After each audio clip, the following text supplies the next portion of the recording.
I'm Tina Ferris, and I was born in Beirut, Lebanon. I had been adopted from Lebanon, lived in Germany where everyone was blonde, blue-eyed, white-skinned, and had nobody mirroring my face. We moved from there to very rural Wisconsin, which again had very similar ethnicities. So at 18, having been adopted, where my family also looked very white, and I was born in the 70s, so was being told I looked just like them, and I could look in the mirror and look at my parents and see I did not look like them. I was not reflected by their faces. So it really was an 18-year-old trying to find home, find people that looked like her, reflected her, mirrored her. And it did feel like, just in going back to a Latino country, that I was in a way going home. So there was a lot of hope and a lot of expectation.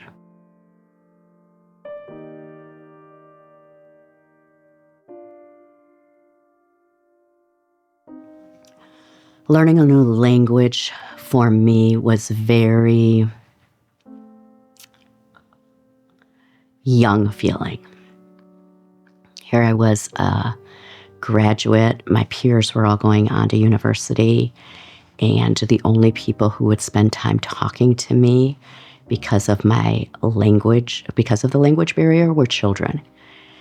The college age group that were my peers all spoke fluent Spanish, and it slowed them down to stop to translate into English for me. So I learned just not to interrupt, not to ask for interpreters, not to make waves. I learned to play small, but with the children, I felt safe. They talked slower for me. They didn't laugh at me when I made mistakes.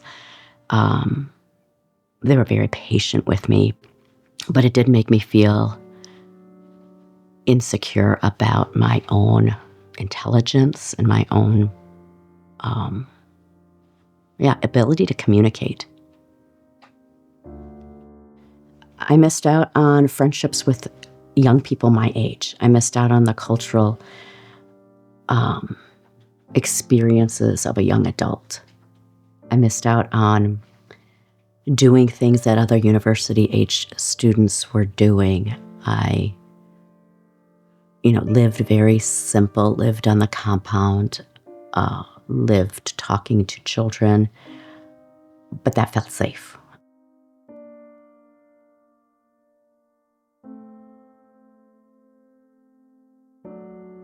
My grandpa passed, and I couldn't return back for the funeral.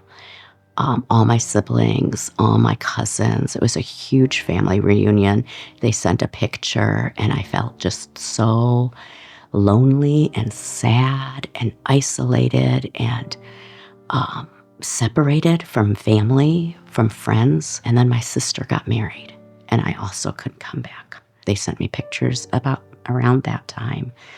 And both these two big events where I would have been with family, where I would have wanted to have been with family, and I was so far from home.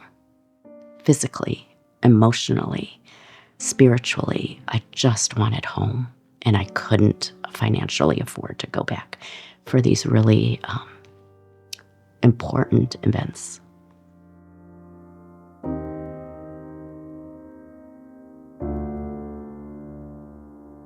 So much of my journey has been wanting to belong, wanting others to see and witness me in both the good, the hard, the lonely, the joys. And I had never been back to Lebanon. For my 50th birthday, my daughter was doing mission work in Lebanon. So my older daughter and I flew to Lebanon for my 50th. And we walked into a flea market, the three of us, on my birthday. And one of my daughters told one of the ladies there in one of the booths that it was my birthday. And it was this big plaza where all the women made handmade soaps and oils and sold their goods there. It was a market for women who were either single moms or independent shop owners, and they all sang happy birthday to me. Several of them ran, got some of their goods, brought them to me, welcomed me home. And I remember looking at their faces and what I had been looking for all those years. People who looked like me, people who reflected my image. That here was a whole room full of women that had my brown skin, my brown eyes, the same shape of my nose, the long black hair. And it was almost as if the Lord was saying, happy birthday. Here are your people. Here are your women. This is what belonging feels like.